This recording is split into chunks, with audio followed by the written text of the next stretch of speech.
Damn.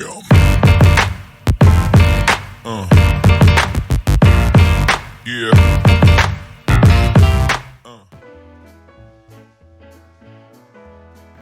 નમસ્કાર, જય શ્રી કૃષ્ણ. સ્વાગત છે તમારું અમારી ચેનલ લાઈફ કેપ્ચર્ડ વિથ ફેમિલીમાં. હોળી અને ધૂળેટીનો તહેવાર તો પૂરો થઈ ગયો છે, પણ અમે હોળી અને ધૂળેટી ઉપર ગીર ગયા હતા. ત્યાંનો આજે અમે તમારી સાથે વિડીયો શેર કરી રહ્યા છે. આ વિડીયો અમે 2 પાર્ટમાં બનાવ્યો છે.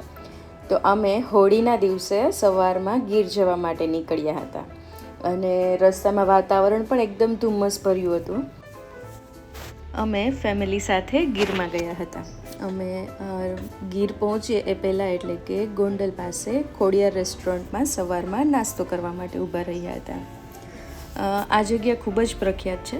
અહીંયા અમે જ્યારે સવારે પહોંચ્યા ત્યારે ઓલમોસ્ટ જે ટ્રાફિક હતો એ ગીર જવા માટેનો જ ટ્રાફિક હતો અને સવારમાં સૌ કોઈ ગાંઠિયા, થેપલા, જલેબી, ચિપ્સ, ભજીયા વગેરેનો આનંદ માણી રહ્યા હતા.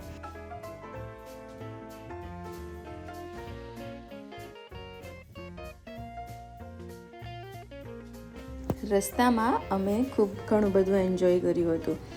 અહીંયા વાતાવરણ પણ ખૂબ જ ધુમ્મસવાળું હતું, એટલે ટ્રાવેલિંગ કરવામાં પણ મજા આવતી.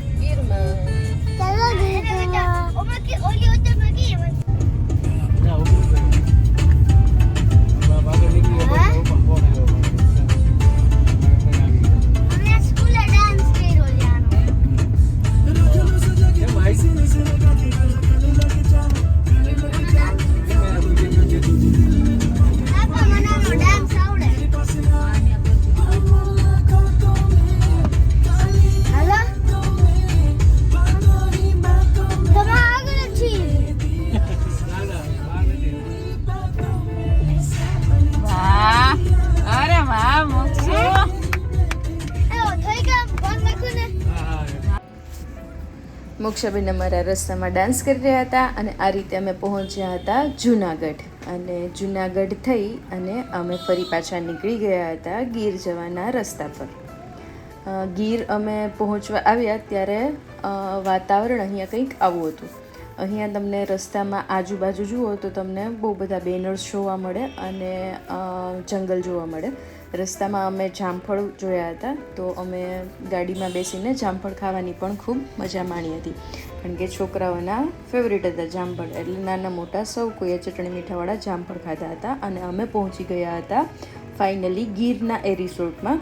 અમે જે રિસોર્ટમાં રોકાણા હતા તેનું નામ છે બંસી ફાર્મ, અને અહીંયા અમે અમારો સામાન મૂકી અને સીધા જ પહોંચી ગયા હતા સ્વિમિંગ પુલમાં. અહીંયા અમે તો સામાન મૂક્યો એ પહેલાં તો છોકરાઓ સ્વિમિંગ પુલમાં જતા રહ્યા હતા. એમાં અમારા મોક્ષાબેન છે, દેવર્ષભાઈ, માર્ગીશભાઈ, એ બધા સ્વિમિંગ પુલમાં આવીને ખૂબ જ મજા કરવા લાગ્યા, કારણ કે અહીંયા આવી અને સૌથી પહેલું કામ અમારું સ્વિમિંગ પુલમાં પડવાનું જ હોય છે. મોક્ષને પાણીમાં તરતા આવડતું નથી, એટલે એના માટે અમે રિંગ લીધી હતી, જે રિંગમાં બેસીને એ મસ્ત એન્જોય કરતી હતી.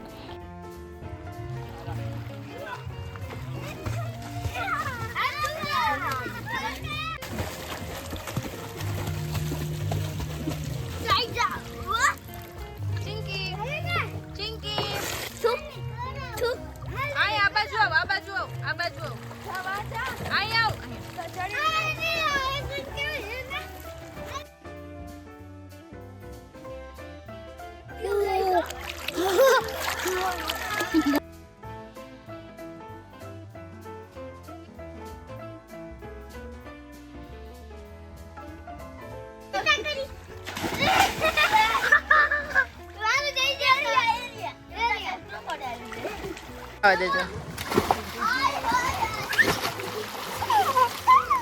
one time. एक मछली चपा, एक मछली पानी में गई, छपाक गई, छपाक. આમ અમે સવારમાં આવતા વેત જ સ્વિમિંગ પુલમાં નાહવાની મજા માણી અને નાહીને તરત જ અમે બપોરનું જમવા માટે ગયા.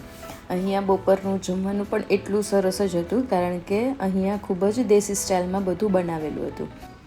અહીંયા જમવામાં ચણાનું શાક, બટેટાનું મસાલાવાળું શાક હતું, પૂરી, દાળ, કેસર કેરીનો રસ, દાળ ભાત, સલાડ હતું અને અલગ અલગ વેરાયટીના અહીં અથાણા હતા. તમે આખી આ ફૂલ ડીશ જોઈ શકો છો.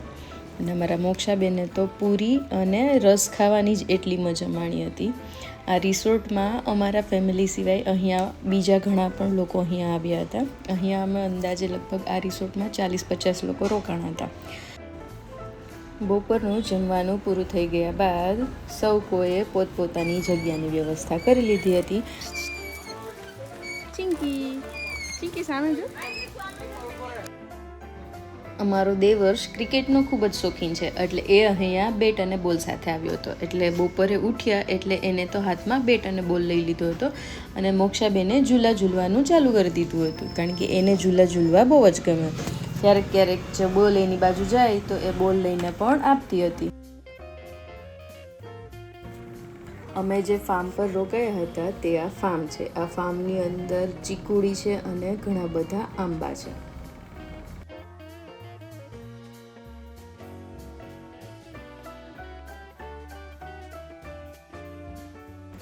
હવે અમે જે ફાર્મ પર રોકાયા હતા તે ફાર્મ હું તમને બતાવું. એક બાજુ ફાર્મ હાઉસીસ છે અને વચ્ચે મોટું ગ્રાઉન્ડ છે જેમાં સ્લાઇડિંગ છે, પછી આ રીતે ચકરડી છે અને અલગ અલગ બીજી એક્ટિવિટી થાય તેવું છે, એટલે કે પ્લે એરિયા છે. અને વચ્ચે ખાટલા અને ખુરશી નાખવામાં આવેલી છે. આમ અમે આખો દિવસ અહીંયા ખૂબ જ મજા કરી હતી. બપોર પછી અમે થોડીક વાર માટે ફાર્મ હાઉસથી થોડી બહાર ગયા હતા, જેથી આસપાસનું વાતાવરણ પણ અમે એન્જોય કરી શકીએ. જેવા જ અમે આ ફાર્મ હાઉસથી બહાર નીકળ્યા કે આસપાસ બધી બાજુ તમને આંબાના બાગ જોવા મળશે અને કેરી પણ એટલી જ અહીંયા જોવા મળી હતી, કારણ કે અહીંયા ફરતી બાજુ આંબાની બાગો જ આવેલી છે, જે તમે જોઈ શકો છો. હવે અમે આગળ જઈ અને થોડો નાસ્તો કર્યો હતો અને અમે ફરી રિસોર્ટ પર આવ્યા હતા. રિસોર્ટ પર સાંજે જમવામાં પણ અમને ખૂબ જ મજા આવી ગઈ, કારણ કે અહીંયા સાંજે જમવામાં મસ્ત દેશી પકવાન હતું. અહીંયા રોટલા હતા, ઓળો, પછી બટેટાનું શાક હતું, ખીચડી હતી, કઢી, સંભારો અને અલગ અલગ પ્રકારના અથાણા હતા, જે અમે ખૂબ જ એન્જોય કર્યા હતા. જમાઈ ગયા પછી અહીંયા હોળીનો તહેવાર ભોજદે ગામમાં કેવી રીતે ઉજવાય તે જોવા માટે અમે ફરી પાછા ફાર્મ હાઉસથી બહાર નીકળ્યા હતા. અને આ ફાર્મ હાઉસ છે એ ગામથી થોડું જ દૂર આવેલું છે, જ્યાં અમે આ હોળીનો તહેવાર અહીંયાના લોકો કેવી રીતે ઉજવે છે તે જોવા માટે અહીંયા આવ્યા હતા. ભોજદે ગામની પ્રથા મુજબ જ્યાં હોળી પ્રગટાવવાની હોય છે તે હોળીની ફરતી બાજુ લોકો રાઉન્ડ કરી અને બેસે છે અને બ્રાહ્મણ અહીંયા વિધિ કરાવે છે. આ વિધિ થઈ ગયા બાદ ગામના લોકો દ્વારા હોળી પ્રજ્વલિત કરવામાં આવે છે. આ હોળી પ્રગટાવ્યા બાદ ગામના લોકો હોળીની ફરતી બાજુ 4 પ્રદક્ષિણા કરે છે અને દર્શન કરે છે. અહીંયા લોકો હાથમાં પાણીનો લોટો લે છે અને જે સાથે રૂમાલ હોય, રૂમાલની અંદર ચોખા અથવા તો મીઠું લાવે છે અને એ શેકે છે, એવી અહીંયા પ્રથા છે. તો અમને અહીંયા આ દિવસે ખૂબ જ મજા આવી અહીંયા હોળીનો તહેવાર મનાવવાની. અને બીજા દિવસે અમે ધૂળેટીનો તહેવાર મનાવ્યો હતો, જેનો વિડીયો અમે તમારી સાથે શેર કરીશું, જે તમને બીજા પાર્ટમાં જોવા મળશે. તો આ વિડીયો તમને કેવો લાગ્યો તે અમને કમેન્ટ કરીને જરૂરથી જણાવજો.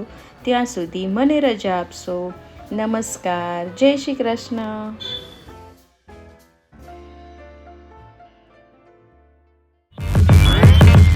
Damn.